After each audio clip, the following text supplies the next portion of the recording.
ஆவியான எங்கள் அன்பு தெய்வமே, அடியோரை ஆட்கொண்டு நடத்துமே. ஆவியான எங்கள் அன்பு தெய்வமே, அடியோரை ஆட்கொண்டு நடத்துமே. ஆட்கொண்டு எங்களை அருளாக்கு, ஆட்கொண்டு எங்களை அருளாக்கு. அன்பினால் என்று அலங்கரியும், அன்பினால் என்று அலங்கரியும். ஆவியான எங்கள் அன்பு தெய்வமே, அடியோரை ஆட்கொண்டு நடத்துமே. ஆவியான எங்கள் அன்பு தெய்வமே, அடியோரை ஆட்கொண்டு நடத்துமே.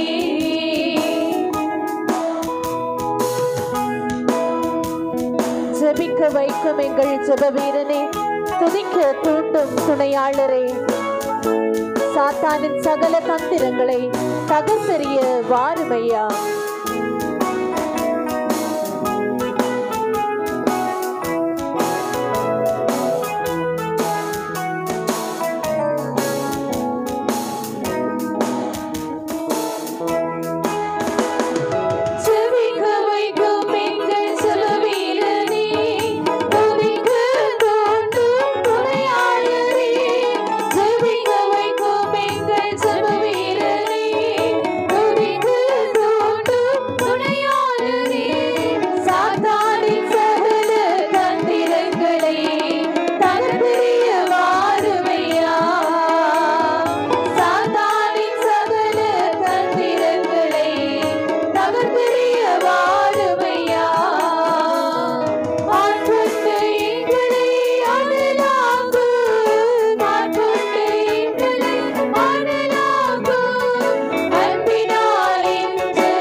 சரீரங்களை உயிர் பெறச் செய்பவரே,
உதவிடும் துணையாளரே,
ஆண்டவராகிய இயேசு கிறிஸ்துவின் திருநாமத்தினாலே சபையாரை நான் வாழ்க வாழ்க என்று வாழ்த்தி ஆசீர்வதிக்கிறேன். நான் இந்த ஆராதனையின் செய்திக்காக கடந்த ஒரு வாரமாக ஆண்டுடைய சமூகத்திலே நான் பல மணி நேரங்கள் காத்திருந்தேன். ஆண்டவரே, இது முக்கியமான ஒரு நாள். இந்த ஓய்வு நாள் கிறிஸ்துமஸ் ஈவ் என்று அழைக்கப்படுகிற இந்த நாளிலே ஆண்டவர் எனக்கு சொல்ல வேண்டியதை எனக்கு சொல்லி தாங்கப்பா என்று சொல்லி நான் ஜெபித்து கொண்டே இருந்தேன். அப்பொழுது வேதத்திலே ஒரு சம்பவத்தை நான் நினைவு கூர்ந்தேன். சமாரியா என்று சொல்லுகிற ஒரு தேசத்திலே கொடிய பஞ்சம் உண்டாயிற்று. அந்த கொடிய பஞ்சத்திலே என்ன ஆனது? எல்லாரும் தங்களுடைய வாழ்வாதாரத்தை இழந்தார்கள். ஒருவரை ஒருவர் அடிக்கவும் துன்பப்படுத்திக் கொள்ளவும் ஆரம்பித்தார்கள். அதற்கு உதாரணமாக 2 ஸ்திரீகள் ராஜாவினிடத்திலே அவர்களுக்கு நியாயம் வேண்டும் என்று சொல்லி ஓடி வருகிறார்கள். என்ன நடந்தது? அதுவரைக்கும் அவர்களிடத்துல இருந்த ஆடு மாடுகளை, அவரிடத்துல இருந்த கடைசியாக இருந்த பயிர்கள் எல்லாவற்றையும் அவர்கள் உண்டு எல்லாம் தீர்ந்த பிறகு கடைசியாய் தங்களுடைய சொந்த குழந்தைகளையும் தின்ன வேண்டும் என்கிற நிலைக்கு ஆளானார்கள். இவர்கள் 2 பேருக்குமே ஆளுக்கு ஒரு சின்ன குழந்தை உண்டு, கை குழந்தை உண்டு. இவர்கள் ஒருவரோடொருவர் பேசிக் கொண்டார்கள். இன்றைக்கு உன்னுடைய குழந்தையை நாம் சாப்பிடலாம், நாளைக்கு நான் என்னுடைய பிள்ளையை கொடுக்கிறேன் என்று பேசிக்கொண்டார்கள். அப்படி அவர்கள் பேசிக்கொண்டபடி இன்றைக்கு ஒருத்தியுடைய குழந்தையை சாப்பிட்டு விட்டார்கள் சமைத்து. அடுத்த நாள் மற்றவள் தரமாட்டேன் என்று மறைத்து வைத்து விட்டாள். ஆகவே இதற்காக நியாயம் கேட்டு ராஜாவினிடத்திலே அந்த ஸ்திரீ அழுது கொண்டே, பிள்ளையை இழந்த ஸ்திரீ அழுது கொண்டே ஓடி வருகிறாள். இதை பார்த்த உடனே இஸ்ரவேலுடைய ராஜா மிகவும் கோபம் கொண்டு எலிசா தீர்க்கதரிசியிடத்திலே ஆட்களை அனுப்புகிறார். அனுப்பி, இது ஆண்டவர் இப்படி செய்யும் போது நான் என்ன செய்வது என்று சொல்லி இவரால் அந்த நேரத்தில் நிதானத்தை இவர் இழந்தவராக, இன்றைக்கு அந்த தீர்க்கதரிசியுடைய தலையை நான் வாங்குவேன் என்று கோபப்பட்டு ஆட்களை அனுப்புகிறார். அப்பொழுது எலிசா தீர்க்கதரிசி அந்த ஆட்களை பார்த்து சொல்லுகிறார், நாளை இந்நேரத்திலே அற்புதம் நடக்கும். ஹல்லேலூயா, ஹல்லேலூயா. நாளை இந்நேரத்திலே அற்புதம் நடக்கும். அதற்கான எந்த வாய்ப்பும் இருக்கவில்லை. அதற்கு இவர்களுக்கு அது நடக்கும் என்கிற நம்பிக்கையே கிடையாது. ஏனென்றால் களஞ்சியங்களிலே வழக்கமாக சேர்த்து வைத்திருந்தால் அவைகளை எடுத்து பயன்படுத்தலாம். எல்லாம் முடிந்து போன நிலையிலே தான் எலிசா தீர்க்கதரிசி இந்த வார்த்தையை சொல்லுகிறார். நாளைக்கு நேரத்திலே தேசம் முழுவதும் பயிர் மலிவான விலைக்கு விற்கப்படும் என்று சொன்னார். உடனே அதை நம்ப முடியவில்லை. பிரதானி வந்து, இது எப்படி ஐயா நடக்கும்? வானத்திலிருந்து மதகுகள் திறந்து கொட்டினால் கூட இது நடக்கிறதற்கான வாய்ப்பே இல்லையே என்று சொல்லி பிரதானி சொன்னபோது இந்த எலிசா தீர்க்கதரிசி சொன்னார், நீ அதை காண்பாய், ஆனால் நீ அதை அனுபவிப்பதில்லை என்று சொன்னார். எனக்கு அன்பான தேவனுடைய பிள்ளைகளே, இந்த நாளிலே சபையார் ஒவ்வொருவருக்கும் நான் சொல்ல விரும்புகிறது என்ன? நாளைக்கு உங்களுக்கு அற்புதம் நடக்க வேண்டுமானால் இன்றைக்கு நீங்கள் அதை விசுவாசிக்க வேண்டும். ஹல்லேலூயா. நாளைக்கு நமக்கு நற்செய்தி அறிவிக்கக்கூடிய ஒரு நாள். நாளைய தினம் நமக்கு ஒரு சந்தோஷமான ஒரு ஃபெஸ்டிவல், ஒரு பண்டிகை நாள். அதிலே நாம் பலவிதமான எதிர்பார்ப்புகளோடு கூட நாம் காத்திருக்கிற நாள் நாளைய தினம். அந்த நாளிலே நாம் அனுபவிக்க வேண்டிய நன்மைகள் நம்மை வந்து அடைய வேண்டுமானால் அதை குறித்து ஆரம்பம் என்ன? இன்றைக்கு அதை நாம் விசுவாசிக்க வேண்டும். ஹல்லேலூயா. அதை விசுவாசியாத அந்த பிரதானி அவரால் அனுபவிக்க முடியாத ஒரு சோர்வுக்கு ஆளானார். என்ன நடந்தது? அன்றைக்கு இந்த தீர்க்கதரிசி சொன்ன வார்த்தை அப்படியே நிறைவேறும் வண்ணமாய் அன்றைக்கு ராத்திரியிலே இந்த இராணுவங்கள், சீரிய இராணுவம், அவர்கள் பாளையத்துக்கு புறம்பே அதிகமாய் டென்ட்டுகள் போட்டு அதிலே அவர்கள் தங்கி இருந்தார்கள். இந்த யூதர்களை முற்றுகை போட்டு வைத்திருந்தார்கள். இவர்கள் வெளியே செல்ல முடியாத அளவிற்கு அடிமைகளாய் இவர்களை வைத்திருந்தார்கள். என்ன நடந்தது? இந்த தேசத்திற்கு புறம்பே இவர்கள் இருந்த இடத்திலே, இந்த பாளையத்திலே ஆண்டவர் பயங்கரமான இரைச்சலின் சத்தத்தை கேட்க பண்ணினார் இரவிலே. இந்த இரைச்சலின் சத்தம், ரதங்களின் சத்தம், போர் வீரர்களின் சத்தம் கேட்ட உடனே இந்த படை வீரர்கள் ஒருவரோடு ஒருவர் பேசிக்கொண்டார்கள். ஐயோ, இஸ்ரவேலின் ராஜா யார் யாரையோ திரட்டி விட்டு நம்மோடு கூட போருக்கு வந்து விட்டான் போல் இருக்கிறது. ஆகவே நாம் இங்கிருந்து தப்பித்துக் கொள்ளலாம் என்று சொல்லி அவர்கள் வைத்திருந்த எல்லாவற்றையும், அவர்களுடைய ஆகாரத்திற்காக அவர்கள் சபதரித்து வைத்திருந்த யாவையும் அதே இடங்களிலே விட்டு அவர்கள் ஓடி போய் விட்டார்கள். அல்லேலூயா. இது ராத்திரியோட ராத்திரியாக நடந்து விட்டது. உள்ளே தேசத்திலே இருக்கிற ஜனங்களுக்கு இது தெரியவே செய்யாது. இதிலே 4 குஷ்டரோகிகள் இந்த தேசத்துக்கு புறம்பான இடத்திலே ஒலிமுக வாசல் என்று சொல்லுகிற இடங்களிலே தங்கி இருப்பார்கள். ஏன்னா அவர்களுக்கு வீட்டிலே சேர்க்கப்படுகிறதற்கான தகுதி இல்லை. அந்த நாட்களிலே குஷ்டரோகிகளை வீடுகளிலே சேர்க்க மாட்டார்கள்.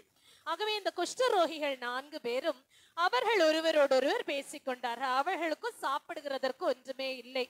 பசியினாலே சரி, நாம் கடைசியாக ஒரு முயற்சி எடுத்து பார்க்கலாம், இந்த படை வீரர்கள் தங்கி இருக்கிற அந்த பாளையத்திலே போய் ஏதாவது நமக்கு கிடைக்குமா என்று பார்க்கலாம் என்று சொல்லி இவர்கள் 4 பேரும் போய் முதலாவதாக ஒரு டென்ட்டுக்குள்ள போகிறார்கள். அங்கே போய் பார்த்தால் எந்த போர் வீரனையும் காணவில்லை. உடனே இவர்கள் அங்கிருந்த ஒரு சில வேல்யூபிள்ஸ், பொன் வெள்ளி இன்னும் ஒரு சில சால்வைகள் எல்லாவற்றையும் தங்களுக்கென்று எடுத்துக்கொண்டு ஓடி போய் ஒளித்து வைத்து விட்டு வேறொரு இடத்திற்கு போய் பார்க்கிறார்கள். அந்த கூடாரத்துல யாருமே இல்லை. இவர்கள் இப்படி தங்களுக்கு மிகுந்த சந்தோஷம், இவர்கள் எதிர்பார்க்கவே இல்லை. போய் இவர்களுக்கு வேண்டிய எல்லா பொருட்களையும் எடுத்துக்கொண்டே இருக்கும் போதுதான் அவர்கள் பிறகு ஒருவரோடொருவர் ஒன்று பேசிக்கொண்டார்கள். அதை தான் ஆண்டவர் இன்றைக்கு தம்முடைய வார்த்தையாக சபையாருக்கு கொடுக்கிறார். அவர்கள் என்ன பேசிக்கொண்டார்களாம்? இது நாம் செய்கிறது நியாயமானது அல்ல. ஹல்லேலூயா. இப்பொழுது நாம் செய்கிற இந்த காரியம் நியாயமானது அல்ல. ஏன்? பாளையத்துக்குள்ள இருக்கிற சமாரியா தேசத்துல ஜனங்கள் எல்லாரும் பட்டினியினால செத்து கொண்டிருக்கிறார்கள். நாம் இதை அடக்கி கொண்டிருக்க கூடாது. நாம உடனே போய் இந்த காரியத்தை ராஜாவுக்கு தெரியப்படுத்த வேண்டும் என்று சொல்லி இந்த நாள் நற்செய்தி அறிவிக்கிற நாள் என்று பேசிக்கொண்டார்களாம். ஹல்லேலூயா, ஹல்லேலூயா. அவங்களுக்கு ஒண்ணு தெரியும், அவங்க பாளையத்துக்குள்ள போயிட்டாங்கன்னாலே பாக்குறவங்க யாருன்னாலும் அவங்கள கொன்று போட்டுடுவாங்க. ஏன்னா இவர்கள் குஷ்டரோகிகள். ஆனாலும் இவர்கள் தைரியம் கொண்டார்கள். என்ன? நாம் இப்படி செய்வது நியாயமானது அல்ல, நாம் இதை போய் அறிவிக்க வேண்டியதே நியாயமானது என்று தீர்மானம் செய்தார்கள். ஹல்லேலூயா. அந்த வசனத்தை நாம் வாசிக்க கேட்போம். 2 ராஜாக்கள் 7ஆம் அதிகாரம் 9ஆம் வசனம். பின்பு அவர்கள் ஒருவரை ஒருவர் நோக்கி, நாம் செய்கிறது நியாயமல்ல, இந்நாள் நற்செய்தி அறிவிக்கும் நாள், நாம் மௌனமா இருந்து பொழுது விடிய மட்டும் காத்திருந்தால் குற்றம் நம்மேல் சுமரும். இப்பொழுதும் நாம் போய் ராஜாவின் அரண்மனையாருக்கு இதை அறிவிப்போம், வாருங்கள் என்றார்கள். ஹல்லேலூயா. சொல்லுங்களேன், ஹல்லேலூயா. இந்த நாள் நற்செய்தி அறிவிக்கும் நாள். எத்தனை பேர் ஒத்துக்கிறீங்க? இதை கரங்களை உயர்த்தி ஹல்லேலூயா சொல்லுங்களேன். ஹல்லேலூயா. இந்த நாளில் நான் மௌனமா இருக்கிறதற்கான நாள் அல்ல. நான் மௌனமா இருந்தால் அது நியாயமானதும் அல்ல. இந்த நாளிலே நான் நற்செய்தி அறிவிக்க வேண்டும். என்னுடைய சூழ்நிலை என்னவாக வேண்டுமானாலும் இருக்கட்டும், என்னுடைய நிலை நான் பாளையத்திற்குள்ளே போகிறதற்கான தகுதியற்ற நிலையாக கூட இருக்கட்டும், ஆனாலும் நான் மௌனமா இருப்பது நியாயமானது அல்ல என்று சொல்லி அவர்கள் ஒருவரோடொருவர் பேசிக்கொண்டார்கள். எனக்கு அன்பான தேவனுடைய பிள்ளைகளே, அதே வார்த்தையை தான் இன்றைக்கு சபையாரை பார்த்தும் நான் சொல்ல விரும்புகிறேன். இந்த நாள் நற்செய்தி அறிவிக்கும் நாள். ஹல்லேலூயா, ஹல்லேலூயா. ஆகவே நமக்கு நேர்ந்திருக்கிற அதிசயங்களை வாருங்கள் நாம் போய் அறிவிப்போம் என்று சொல்லி அவர்கள் பேசிக்கொண்டார்களாம். நாம் நெகேமியா தீர்க்கதரிசன புஸ்தகம் 8ஆம் அதிகாரம் 10ஆம் வசனத்தில் இதற்கு இணையாக ஒரு வார்த்தையை நாம் வாசிக்க முடியும். வாசிப்போம். பின்னும் அவன் அவர்களை நோக்கி, நீங்கள் போய் கொழுமையானதை புசித்து மதுரமானதை குடித்து ஒன்றும் இல்லாதவர்களுக்கு பங்குகளை அனுப்புங்கள். இந்த நாள் நம்முடைய ஆண்டவருக்கு பரிசுத்தமான நாள், விசாரப்பட வேண்டாம், கர்த்தருக்குள் மகிழ்ச்சியா இருப்பதே உங்களுடைய பலன் என்றார். ஹல்லேலூயா. இதற்கு இணையாக தான் இந்த வசனத்தை நான் தெரிந்து கொண்டேன். இதுல என்ன சொல்லப்பட்டிருக்கு? நீங்கள் விசாரப்பட வேண்டாம் என்று நாம் சொல்ல வேண்டிய நாள் இந்த நாள். ஹல்லேலூயா. இது கர்த்தருடைய பரிசுத்த நாள். இந்த நாளிலே மகிழ்ச்சியா இருப்பதே நம்முடைய பலன். அது மாத்திரமல்ல, நீங்கள் போய் கொழுமையானதை புசித்து குடித்து பங்குகளை அனுப்புங்கள். இந்த நாள் நீங்கள் விசாரப்பட வேண்டிய நாள் அல்ல என்று நாமும் நம்முடைய ஆத்மாவிலே சொல்லலாம், மற்றவர்களுக்கும் அதை தெரியப்படுத்தலாம். ஹல்லேலூயா. இந்த நாளிலே நாம என்ன செய்ய வேண்டாம்? சொல்லுங்களேன். விசாரப்பட வேண்டாம். விசாரப்படுதல் என்றால் கவலைப்பட வேண்டாம். இதை ஏசப்பாவே தன்னுடைய வாயினாலே சொன்னதாக நாம் மத்தேயு சுவிசேஷம் 6:34 வாசிக்கிறோம். கவலைப்படாதிருங்கள் என்று ஏசப்பா சொன்னாங்க. ஏன் சீஷர்களை பார்த்து கவலைப்படாதிருங்கள் என்று சொன்னார் என்றால், எல்லா சின்ன சின்ன காரியத்திற்கும் அவர்கள் கவலைப்பட்டு கொண்டிருந்தார்கள். அவர்கள் சாப்பிடுகிறதற்கு கவலைப்பட்டார்கள், உடுக்கிறதற்கு கவலைப்பட்டார்கள். இப்படி ஒவ்வொன்றுக்கும் கவலைப்படும் போது ஆண்டவர் சொன்னார், நீங்கள் கவலைப்படுவதனாலே எவன் ஒருவன் உங்களுடைய சரீர அளவில் ஒரு முளத்தை கூட்டிக் கொள்ள முடியும்? அது முடியாது இல்லையா? அப்படியானா ஏப்பா கவலைப்படுறீங்க? ஆண்டவர் எவ்வளவு அழகா இந்த காட்டு புஷ்பங்களுக்கு உடுத்தி இருக்கிறார், எவ்வளவு அழகா இந்த ஆகாயத்து பட்சிகளை அவர் போஷிக்கிறார். அப்படியானா உங்களுக்கு அவைகளை தருகிறது அதிக நிச்சயம் அல்லவா என்று சொல்லி சீஷர்களை பார்த்தும் மக்களை பார்த்தும் ஆண்டவர் வினவுகிறார். இந்த நாளிலே நீங்களும் இந்த நாளிலே கர்த்தருடைய பிள்ளைகள் என்கிற அதிகாரத்தோடு கூட நான் உங்களுக்கு சொல்ல முடியும், கவலைப்படாதிருங்கள். ஹல்லேலூயா. எதுவா வேணும்னாலும் இருக்கட்டும், இன்னைக்கு இருக்கிற சூழ்நிலை எப்படிப்பட்டதாக வேண்டுமானாலும் இருக்கட்டும், தகுதியற்ற நிலையிலே கூட நாம இருக்கலாம். ஒருவேளை நாம போய் அடுத்தவங்களுக்கு சொன்னா அவங்க ஏற்றுக்கொள்ளுவாங்களா என்கிற நிலை கூட இருக்கலாம். ஆனா அந்த குஷ்டரோகிகள்ல 4 பேர் ஒரே மனதோடு கூட முடிவெடுத்தார்கள், நாம உள்ள போக போறோம். ஹல்லேலூயா. இன்னைக்கு ஒரே மனதோடு கூட நாம முடிவெடுப்போம். இந்த நாள் நற்செய்தி அறிவிக்கக்கூடிய நாள். நீதிமொழிகள் 12:25 சொல்லுகிறது, கவலை வரும்போது இருதயத்தை அது ஒடுக்கி போடுமா. ஹல்லேலூயா. கவலை இருதயத்தை ஒடுக்கி போடுகிறதுனாலதான் நான் இன்றைக்கு உங்களிடத்திலே சொல்லுகிறது என்ன, கவலையோடு கூட இருக்கிற எல்லாரையும் பார்த்து நீங்க சொல்லுங்க, கவலைப்படாதீங்க என்று சொல்லி. ஹல்லேலூயா. வாசிப்போமா? நீதிமொழிகள் 12:25. மனுஷனுடைய இருதயத்தில் உள்ள கவலை அதை ஒடுக்கும், நல் வார்த்தையோ அதை மகிழ்ச்சியாக்கும். ஹல்லேலூயா. சொல்லுங்களேன், நல் வார்த்தையோ அதை மகிழ்ச்சியாக்கும். போன வாரத்துல ஆராதனை முடிந்த உடனே, முதல் ஆராதனை முடிந்த உடனே இங்க இருக்கிற சகோதரி வடிவு என்னோடு கூட கொஞ்ச நேரம் பேசி கொண்டிருந்தார்கள். அப்படி பேசும்போது அவளுடைய மூத்த மகளுக்கு அவளுடைய முகத்துல சில பேட்சஸ் இருக்கிறதை காட்டுனாங்க. அதாவது கொஞ்சம் தேமல் போல இருக்கிறதை காட்டி, சிஸ்டர் இவ ரொம்ப நாளா இத பத்தி ரொம்ப கவலைப்படுறா, என்ன பண்றது அப்படின்னு சொல்லி கேட்டாங்க. நான் சொன்னேன், அது ஒண்ணுமே இல்ல, பனிக்கு வரக்கூடியதுதான், ஒன்றுமே இல்ல, அதை விட்டுடுங்க, இக்னோர் பண்ணிடுங்க என்று சொன்னேன். உடனே அந்த பிள்ளைக்கு ரொம்ப சந்தோஷம், அவளுடைய முகத்துல ஒரு சிரிப்பை நான் பார்த்தேன் உடனேயே. ஏன்னா அதே போல என்னுடைய மகளுக்கும் இருந்தது. காமிச்சு சொன்னேன், இது ஒண்ணுமே இல்ல, எந்த ஸ்கின் ப்ராப்ளமும் கிடையாது, கவலையே படாதீங்கன்னு சொன்னேன். ஹல்லேலூயா. சொல்லுங்களேன், அது கவலைப்படுகிறதற்கான காரியம் அல்ல. எதுவா இருந்தாலும், என்னவா வேணும்னாலும் இருக்கட்டும், இன்னைக்கு நம்முடைய வாயிலிருந்து வர வேண்டிய நல்ல செய்தி என்னது? சொல்லுங்களேன், சொல்லுவீங்களா? கவலைப்படாதிருங்கள்னு சொல்லுவேன் சொல்றவங்க கொஞ்சம் கரங்களை உயர்த்துங்களேன். ஹல்லேலூயா. இன்னைக்கு யாராவது ஒருத்தரை பார்த்தாவது சொல்லுங்களேன், சிஸ்டர் நீங்க இத பத்தி எல்லாம் கவலைப்படாதீங்க, இத பத்தி எல்லாம் நீங்க கஷ்டப்படாதீங்க, இன்னைக்கு நல்ல நாள், நாளைக்கு ஆண்டவர் பிறந்த நாளை கொண்டாடுகிறோம், வாங்க சர்ச்சுக்குன்னு கூப்பிடுங்க. ஹல்லேலூயா. இது நற்செய்தி அறிவிக்கும் நாள். இந்த நாள் எதற்கான நாள்? சொல்லுங்களேன், நற்செய்தி அறிவிக்கும் நாள். என்ன நற்செய்தி நாம சொல்ல முடியும்? நம்ம வேதத்துல வாசிக்கிறோம், ஏசாயா தீர்க்க தரிசன புஸ்தகம் 35ஆம் அதிகாரம் 4ஆம் வசனத்திலே இப்படியாக வாசிக்கிறோம். வாசிக்க கேட்போம்.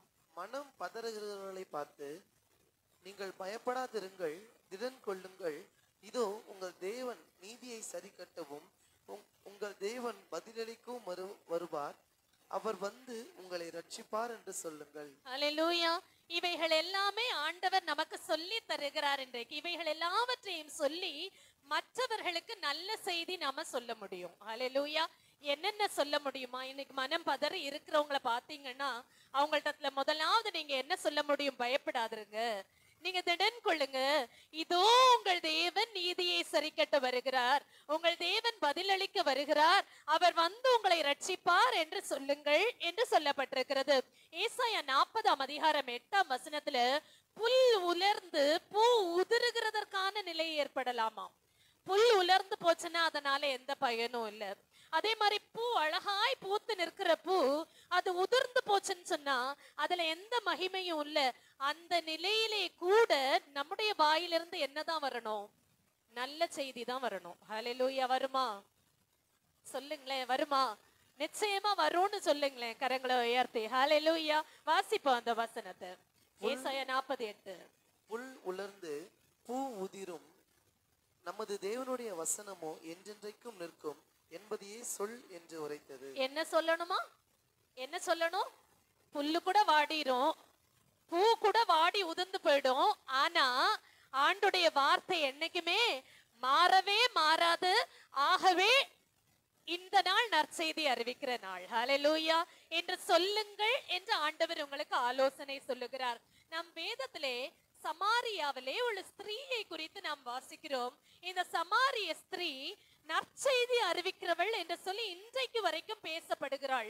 வேதாகமத்திலே அவளை குறித்து நாம் வாசிக்கும் போது அவள் ஆக்சுவலா சொல்லணுமானா அவள் கெட்ட தொழிலிலே ஈடுபட்டிருந்த ஒரு சகோதரி. ஆனா அவள் ஆண்டவரை சந்தித்த அந்த நிமிஷத்திலே அவளுடைய இருதயத்திலே ஒரு பெரிதான மாற்றத்தை அவள் கண்டாள். அந்த மாற்றத்தினாலே அவள் என்ன செய்தாள்? ஓடி போய் ஊராரிடத்திலே சொல்லுகிறாள், நான் ஒருவரை கண்டேன், அவர் என்னுடைய இருதயத்தில் இருந்த எல்லாவற்றையும் எனக்கு வெளிப்படுத்தினார் என்று சொல்லி அவள் நல்ல செய்தி சொல்லுகிறவளாக மாறினாள். ஹல்லேலூயா, ஹல்லேலூயா. எனக்கு இதுல என்ன ஆச்சரியமா இருந்ததுன்னா, இந்த கெட்ட தொழில் செய்து கொண்டிருந்த இந்த சகோதரி சொன்ன அவளுடைய வார்த்தையின் நிமித்தம் அநேகர் விசுவாசம் உள்ளவர்கள் ஆனார்களாம். ஹல்லேலூயா. நடக்குமா இது? யோசித்து பார்த்தேன் நானு. யாராவது அவளை சட்டை பண்ணி இருப்பாங்களா?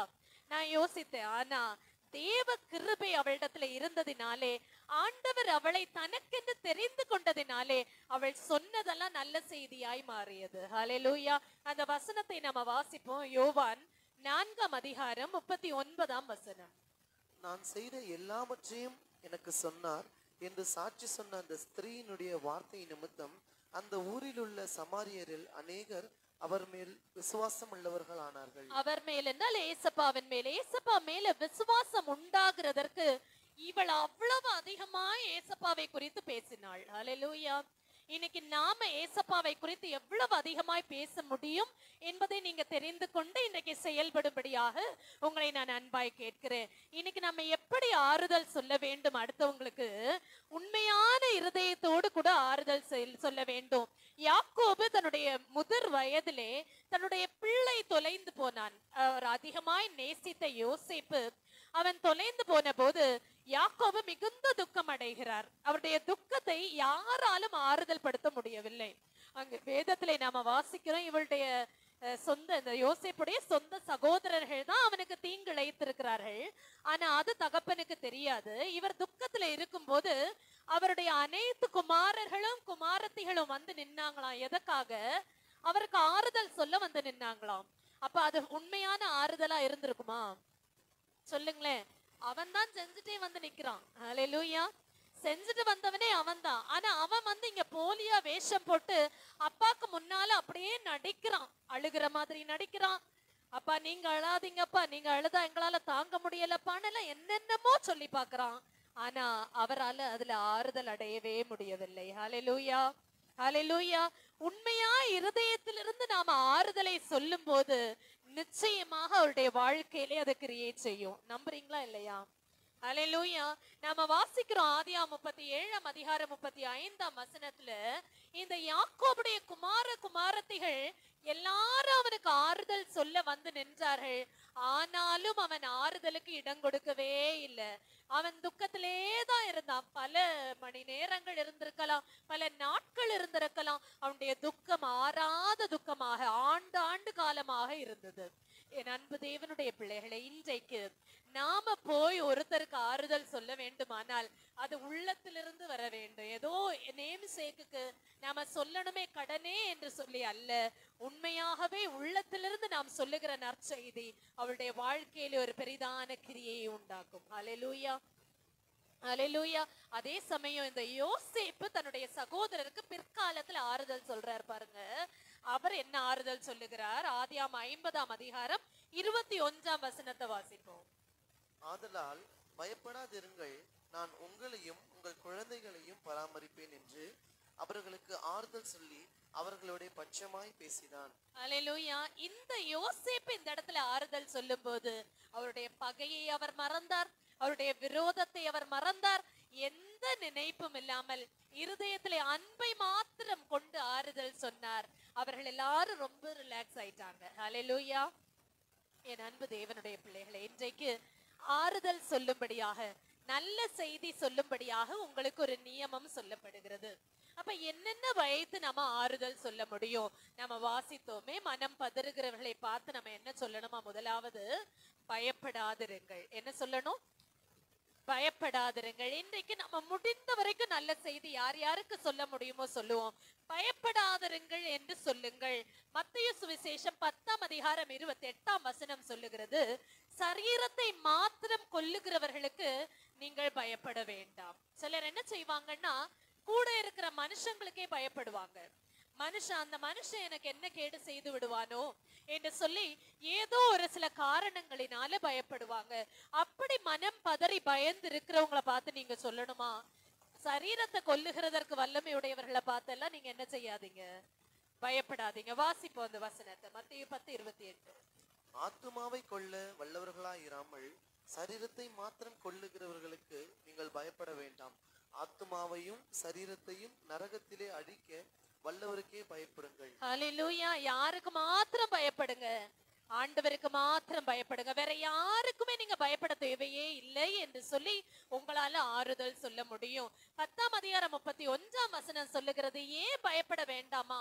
அநேகம் அடைக்கலான் குருவிகளை பார்க்கிலும் நீங்கள் விசேஷித்தவர்கள். ஹல்லேலூயா.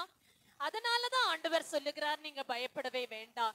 எதற்காக பயந்து பயந்து நடுங்கி கொண்டு ஒவ்வொரு நாட்களையும் நீங்கள் கழிக்கிறீர்கள்? பயப்படாதிருங்கள். எத்தனையோ அடைக்கலான் குருவிகள் இந்த உலகத்திலே வாழ்ந்து கொண்டிருக்கிறதே, அவைகள் அநேகத்தை பார்க்கலும் நீங்கள் எனக்கு அதிகம் விசேஷித்தவர்கள் என்று சொன்னார். ஹல்லேலூயா, ஹல்லேலூயா. ஒரு முறை ஆண்டவராக இயேசு சீஷர்களை தனியாய் கப்பலிலே பிரயாணம் பண்ணும்படியாய் அனுப்புகிறார். அவர்கள் அடுத்த கரைக்கு செல்ல வேண்டும் என்பதற்காக இவர்கள் ஒரு தொலைவு போன பிறகு திடீரென்று பயங்கரமான காற்று உண்டாகிறது. இந்த கப்பல் கவிழுகிற அளவிற்கு பயங்கரமான புயல் காற்று இவருடைய கப்பலை சேதப்படுத்த தொடங்கியது. உடனே இந்த உள்ள இருந்த சீஷர்கள் எல்லாரும் அதிகமான பயம். அவருடைய பயத்து நிமித்தமாய் அவர்கள் காண்கிறதெல்லாம் அவர்களுக்கு இருட்டாக தெரிகிறது. சுற்றி எதை பார்த்தாலும் அவங்களுக்கு இருட்டாதான் தெரியுது. அந்த நேரத்திலே இவர்களுக்கு உதவி செய்யும்படியாக இயேசு கடலின் மேலே நடந்து வருகிறார். அல்லேலூயா. நடுக்கடல்ல இவங்க இருக்கிறாங்க. நடுக்கடல்ல இருக்கிற நேரம் இயேசு நடந்து வருகிறார். ஏசப்பாவை இத்தனை நாள் பார்த்துட்டு இருக்கிறவங்க தான் இவங்க. ஏசப்பா ஒண்ணு வேஷம் போட்டுட்டு வரல. ஏசப்பா வேஷம் போட்டுட்டு வரல. ஏசப்பா அப்படியே தான் வராங்க. இப்பதான் ஒரு சில மணி நேரங்களுக்கு முன்னால ஏசப்பா பேசிதான் கப்பலேற்றி அனுப்பி விட்டுருக்காங்க. ஆனா அந்த நேரத்துல அந்த பயத்தின் மிகுதியினால ஏசப்பாவே அவருடைய கண்களுக்கு பேயாக காட்சி கொடுக்கிறார். அல்லேலூயா, அல்லேலூயா. ஐயோ ஆவேசம், ஐயோ ஆவேசம் என்று சொல்லி இவர்கள் கதறவும் பயப்படவும் தொடங்கிவிட்டார்கள். அந்த நேரத்திலே ஆண்டவர் சொன்னால், பயப்படாதிருங்கள், நான் தான் என்று சொன்னார். அல்லேலூயா. நான் தான். ஏப்பா பயப்படுறீங்க? சின்ன சின்ன விஷயத்துக்கெல்லாம் எதுக்காக பயந்துட்டு இருக்கிறீங்க? பயப்படாதிருங்கள், நான் தான் என்று சொன்னார். அல்லேலூயா. சில நேரங்கள்ல சரீரத்தை கொல்ல வல்லவர்களுக்கு பயம் இருக்கும் ஒரு சிலருக்கு. சில நேரத்துல ஒரு சிலருக்கு இருட்ட பார்த்தாலே பயம் இருக்கும். அல்லேலூயா. இன்னைக்கு இயேசுவின் நாமத்தினாலே உங்களை பார்த்தும் நான் சொல்ல முடியும், பயப்படாதிருங்கள். ஆண்டவர் நம்மோடு கூட இருப்பார். ஆனால் எதுவும் நம்மை மேற்கொள்ள முடியாது. அல்லேலூயா. மேற்கொள்ளுமா? சொல்லுங்களேன். நிச்சயமா முடியாது. இன்னைக்கு சொல்லுங்க, நீங்க முதலாவது பயப்படாதீங்க. அடுத்தவர்களை பார்த்து பயப்படாதிருங்கள் என்று சொல்லுங்கள். அதுதான் நற்செய்தி. மத்தேயு 14ஆம் அதிகாரத்துல இந்த சம்பவத்தை நாம வாசிக்க முடியும். எதை பார்த்தாலும் பயப்படுகிற ஒரு டைப்பா நாம இருக்க வேண்டாம். இன்றைக்கு சொல்லுவோம், எனக்கு பயம் இல்லை, என்னோடு கூட இயேசு இருக்கிறார். ஹல்லேலூயா. நான் பயப்படவே மாட்டேன். என்ன நடந்தாலும் சரி, இயேசு என்னோடு இருப்பதினாலே எனக்கு பயம் இல்லை. இந்த ஆண்டவராக இயேசுவை முதலாவதா பார்த்து ஆவேசம்னு பயப்பட்டாங்க. அதுக்கு பிறகு ஏசப்பா நான் தான் அப்படின்னு சொன்ன உடனே பேதுரு சொல்றார், அப்பா நீங்க தான்னா நானும் இந்த கடல்ல நடக்க எனக்கு கிருபை செய்யுங்க என்று சொல்லி கேட்டார். சரி வா என்று சொன்னார். இந்த பேதுரு உடனே இறங்கி நடக்க தொடங்கின உடனே மறுபடியும் இவருக்கு ஒரு பயம் வந்துச்சு. என்ன பயம் வந்தது?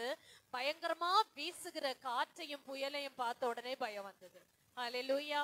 எதை பார்த்தாலும் பயம். முதலாவதாக புயல் காற்று வீசுது, பயம். இருட்ட பார்த்து பயம். ஏசப்பாவே வராங்க, ஏசப்பாவை பார்த்து பயம். எதை பார்த்தாலும் பயப்படுகிற குணமுடையவர்களாக தான் இந்த சீஷர்கள் இருந்தார்கள். என் அன்பு தேவனுடைய பிள்ளைகளை, இன்றைக்கு இயேசுவின் நாமத்தினாலே நான் உங்களுக்கு சொல்ல முடியும், எதை குறித்து நம்ம பயப்படவே வேண்டாம். ஹalleluya. ஆகவே இன்றைக்கு ஆண்டவரே, என்னுடைய ஆத்மாவிலே நீங்க எனக்கு பலன் தாங்க என்று சொல்லி கர்த்தரிடத்திலே கேட்பீர்கள். ஆனால் எதை கேள்விப்பட்டாலும் நீங்க தைரியமா இருக்க முடியும். லூக்கா சுவிசேஷம் 21ஆம் அதிகாரம் 9ஆம் வசனம் சொல்லுகிறது, யுத்தங்களையும் கலகங்களையும் குறித்து கூட பயப்பட வேண்டாமா. ஹalleluya. நம்ம பல காரியங்களை நம்முடைய காதுகள்ல கேட்கிறோம். எங்கெங்கயோ யுத்தங்கள் நடக்கிறதற்கான அறிகுறிகள் ஏற்படுகிறதாக சொல்லுகிறார்கள், கலகங்கள் வருகிறதாக சொல்லுகிறார்கள், சீக்கிரத்திலே நம்முடைய நாடு அழிந்து போகும் என்று சொல்லுகிறார்கள். எவ்வளவோ காரியங்கள் நம்முடைய காதுகள்ல கேட்கிறோம். ஆனாலும் அவைகளை குறித்து என்ன செய்ய வேண்டாம், பயப்பட வேண்டாம் என்று நீங்கள் சொல்லுங்கள்.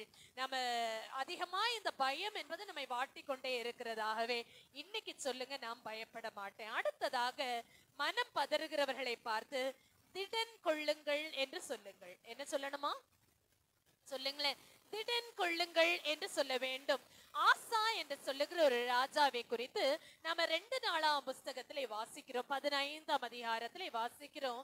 இந்த ஆசாக்கு ஒரு தேவனுடைய வார்த்தை சொல்லப்பட்டது.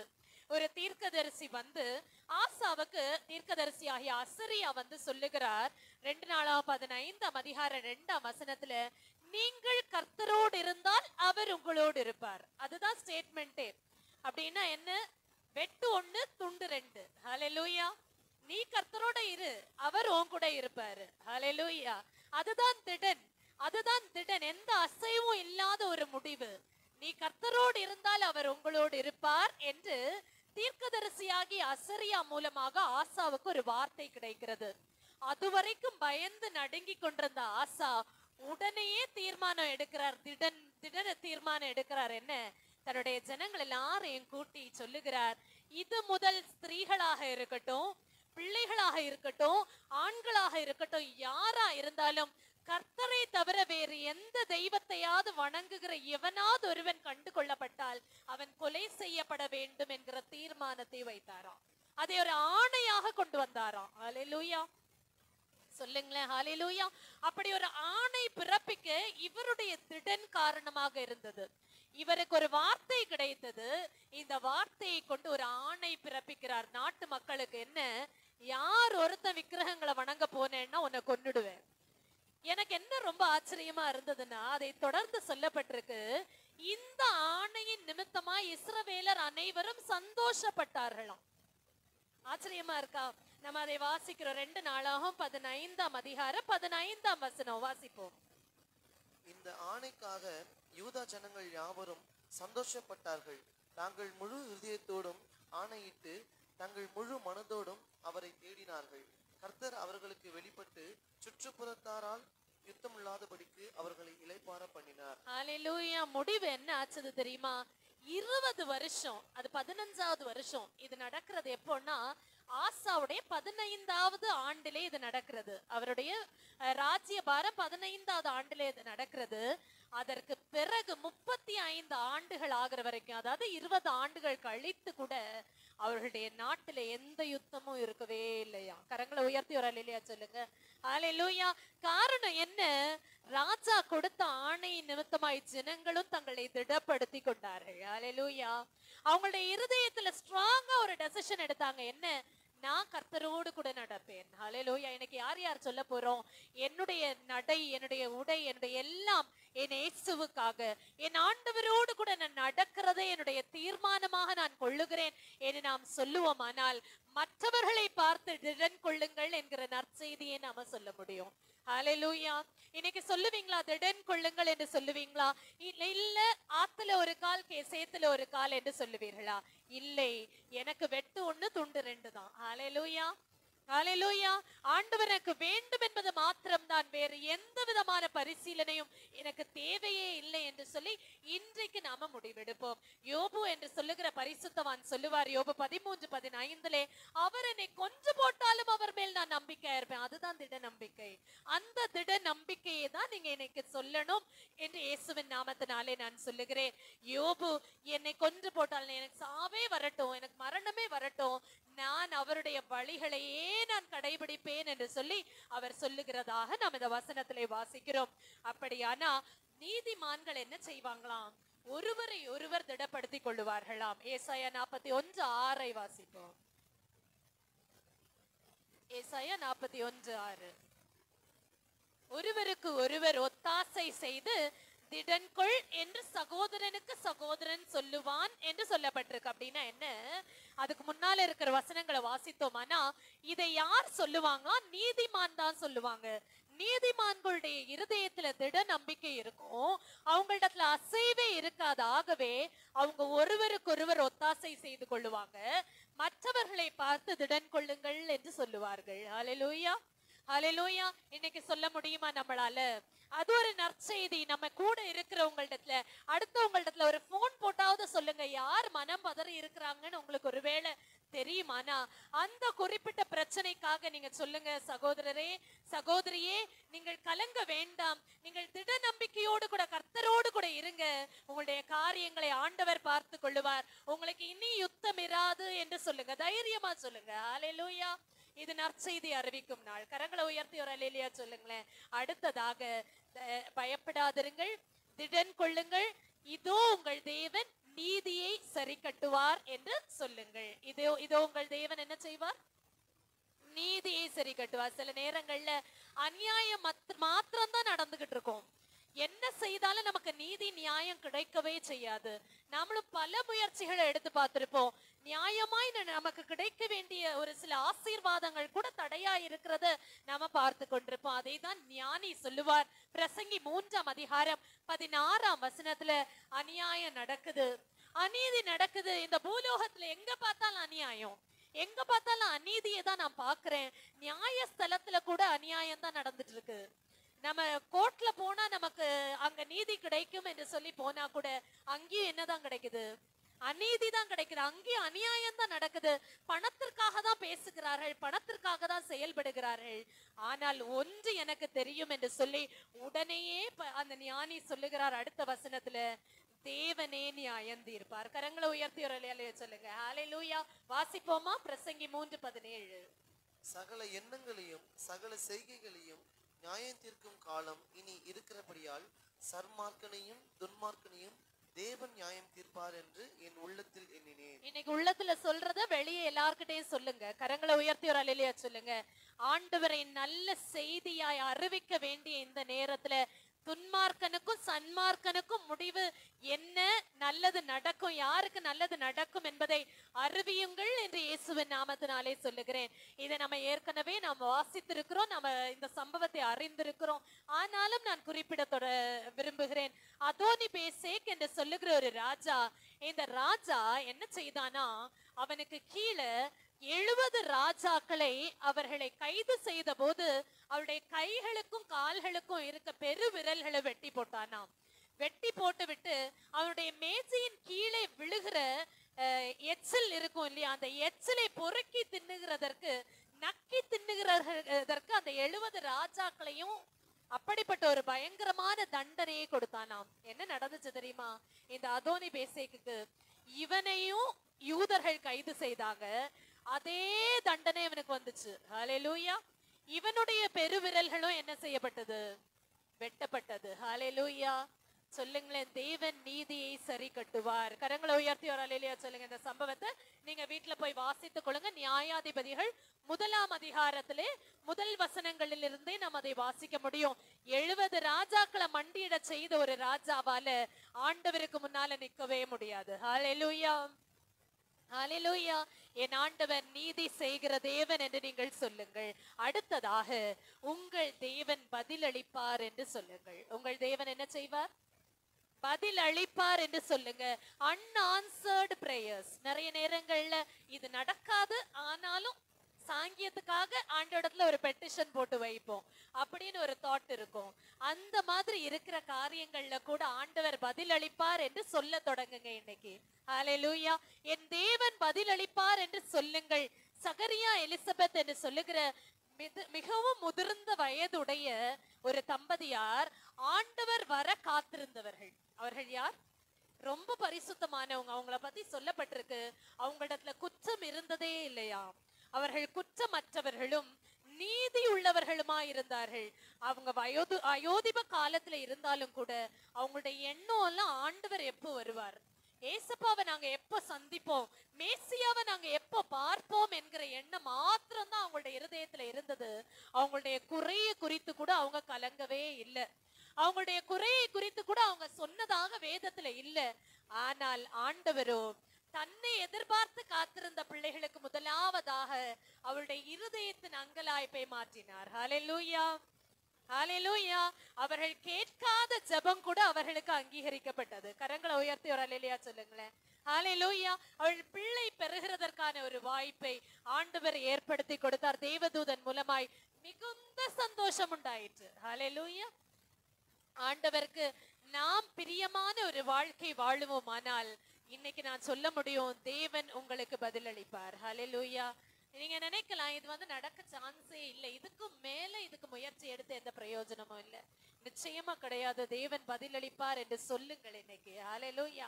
கர்த்தர் உங்களுக்கு பதில் அளிப்பார். கடைசியாக அவர் உங்களை ரட்சிப்பார் என்று சொல்லுங்கள். ஏசாயா 63 அதிகாரம் 1 சொல்லப்பட்டிருக்கு, இவர் யார் என்று சொல்லப்பட்டிருக்கு.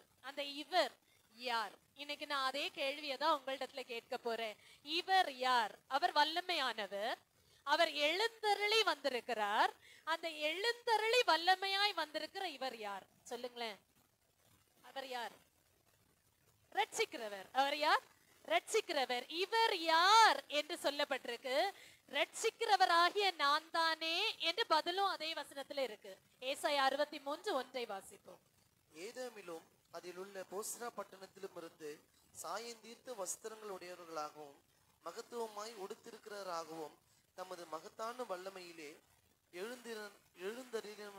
எழுந்தருளினவராகவும் வருகிற இவர் யார்? நீதியாய் பேசி ரட்சிக்க வல்லவராகிய நான் தானே. நீதியாய் பேசி ரட்சிக்க வல்லவராகிய நான் தானே. ஹல்லேலூயா. இன்னைக்கு போய் இவர் யார் என்று அறிவியுங்கள். ஹல்லேலூயா. உங்களை ரட்சிப்பார், உங்களை காப்பார் என்று சொல்லுங்கள். அவர் ரட்சிக்க வந்தவர் என்று சொல்லுங்கள். சீஷர்களுக்கு இவர் யாரோ என்று யோசிச்சாங்களாம். அவ்வளோ நாளும் ஏசப்பா கூட இருக்கிறாங்க. ஆனா அவருடைய வார்த்தைக்கு காற்றும் கடலும் கீழ்ப்படுகிறது என்பதை பார்த்த உடனே இவர் யாரோ என்ன நினைச்சாங்களா? அவ்வளோ அறியாமையில இருந்திருக்காங்க அவங்க. எத்தனையோ அதிசயங்களை கண்ணார கண்டு கூட இவர் யார் என்பதை அவங்களுக்கு விசுவாசிக்க முடியவில்லை. இன்றைக்கு கண்களினாலே காணாமலே விசுவாசிக்கிற நாம் பாக்கியவான்கள். கரங்களை உயர்த்தி ஒரு அல்லேலூயா சொல்லுங்களேன். ஹல்லேலூயா. இவர் யார்? சொல்லுங்களேன். நீதியாய் பேசி ரட்சிக்கிற வல்லமை உடையவராகிய நான் தானே என்று ஆண்டவர் இன்றைக்கு சொல்லுகிறார். அதை நீங்கள் எல்லாருக்கும் நல்ல செய்தியாக அறிவியுங்கள். அப்படி நல்ல செய்தி அறிவிக்கும் போது அதன் முடிவு பெரிய சந்தோஷத்தை உண்டாக்கும். ஹல்லேலூயா, ஹல்லேலூயா. பெரிய சந்தோஷத்தை உண்டாக்கும். அந்த பெரிய சந்தோஷத்திற்காக தான் நம்ம காத்திருக்கிறோம். அந்த சந்தோஷத்தின் நாளை நம்ம ஆசரிக்கிறதற்காக தான் காத்திருக்கிறோம். அந்த சந்தோஷத்திற்கு இன்றைக்கு நாம செய்ய வேண்டிய ஆயத்தம் கொஞ்சம் பேரிடத்துல நல்ல செய்தி சொல்ல வேண்டும். ஹல்லேலூயா. யாரோ ஒரு இடத்துல, வீட்டுல இருக்கிற உங்களுடைய கணவரிடத்துல சொல்லுங்க, உங்களுடைய பிள்ளைகளிடத்துல சொல்லுங்க, உங்களுக்கு அறியாத யாராவது ஒரு இடத்துல நல்ல செய்தி சொல்லி அவர்கள் இயேசு ரட்சிக்கிறவர், இயேசு பதில் அளிக்கிறவர், இயேசு உங்களை பயப்படாதே என்று சொல்லுகிறார், நீங்கள் கலங்க வேண்டாம் என்று சொல்லுகிறார் என்று சொல்லுங்கள். அவர்கள் கர்த்தருடைய பிள்ளைகளாக மாறுவார்கள். ஹல்லேலூயா. ஆனால் அதே சமயம் ஒரு சிலர் துர்ச்செய்தியும் பரப்புறாங்க. அதை மாத்திரம் நம்ம செய்யக்கூடாது. ஏன் தெரியுமா? வேதத்துல மற்றொரு வசனம் சொல்லப்பட்டிருக்கு. மத்தேயு 12:36 மனுஷர் பேசும் வீணான வார்த்தைகளை குறித்து கணக்கு ஒப்புவிக்க வேண்டும் என்று சொல்லப்பட்டிருக்கு. என்ன செய்யணுமா? கணக்கு ஒப்புவிக்கணும். இன்னைக்கு ஒருவேளை நம்முடைய வாயிலிருந்து ஒரு நல்ல செய்தி சொல்ல முடியலன்னா கூட அட்லீஸ்ட் கெட்ட செய்தி கண்டிப்பா சொல்ல வேண்டாம். ஹல்லேலூயா. கண்டிப்பா சொல்ல வேண்டாம். நம்முடைய வாயினாலே யாரையும் நம்ம தேவையில்லாத வார்த்தைகளை கொண்டு மரியாதையோடு பேச வேண்டாம். அவமதிக்கிற வார்த்தைகள் பேச வேண்டாம். அவர்கள் நன்றாய் இருக்க வேண்டும் என்று வாழ்த்துவோம். எத்தனை பேர் சொல்லுவீங்க? அவர்கள் நன்றாய் இருக்கட்டும், என்ன சூழ்நிலையா இருந்தாலும் அவர்கள் வாழ்ந்திருந்தால் நாங்கள், அதுதான் நம்முடைய சபையுடைய லோகோவே. ஹல்லேலூயா. நம்முடைய சபையுடைய தீமை என்னதான்? நீங்கள் வாழ்ந்திருந்தால் நாங்கள் மகிழ்ந்திருப்போம். இன்னைக்கு இந்த நற்செய்தியை சொல்லுவீங்களா? எல்லாருக்கும் முடிஞ்ச வரைக்கும் சொல்லுங்க. கர்த்தர் உங்களை நல்ல சந்தோஷத்தை, மேலான சந்தோஷத்தை காண செய்வார். அப்படியே கண்களை மூடுவோம். இந்த நாள் நற்செய்தி அறிவிக்கும் நாள். நீங்கள் மனம் பதறுகிறவர்களை பார்த்து சொல்லுங்கள், பயப்படாதிருங்கள், திடன் கொள்ளுங்கள், உங்கள் தேவன் நீதியை சரி கட்டவும் உங்கள் தேவன் பதிலளிக்கவும் வருவார். அவர் வந்து உங்களை ரட்சிப்பார் என்று சொல்லுங்கள். இன்னைக்கே சொல்றதுக்கு ஆயத்தமாயிடுங்க. அப்பா, என்னை நான் ஒப்பு கொடுக்கிறேன் என்று சொல்லுங்க. ஹல்லேலூயா, ஹல்லேலூயா, ஹல்லேலூயா. எங்களை நேசிக்கிற பரலோகத்தின் பிதாவே, நீங்க எங்களோடு கூட பேசின இந்த வார்த்தைகளை கொண்டு எங்களுடைய இருதயத்திலே நாங்கள் தீர்மானம் எடுக்கிறோம். அப்பா, நாங்கள் நல்ல விசேஷத்தை கொண்டாட வருகிற போது நாங்கள் ப்ரிப்பேர்டாக, ஆயத்தமாக அதை நாங்கள் அனுசரிக்க எங்களுக்கு கிருபை செய்யுங்க. எங்களை தாழ்த்தி ஒப்பு கொடுக்கிறோம், தாங்கிக் கொள்ளுங்க. இயேசுவின் நாமத்தில் ஜெபிக்கிறோம் எங்கள் ஜெபம் கேளும் நல்ல பிதாவே. ஆமென், ஆமென். உங்களுக்கு இந்த ப்ரோகிராம் பிடிச்சிச்சா? அப்பனா லைக் பண்ணுங்க, ஷேர் பண்ணுங்க, கமெண்ட் பண்ணுங்க,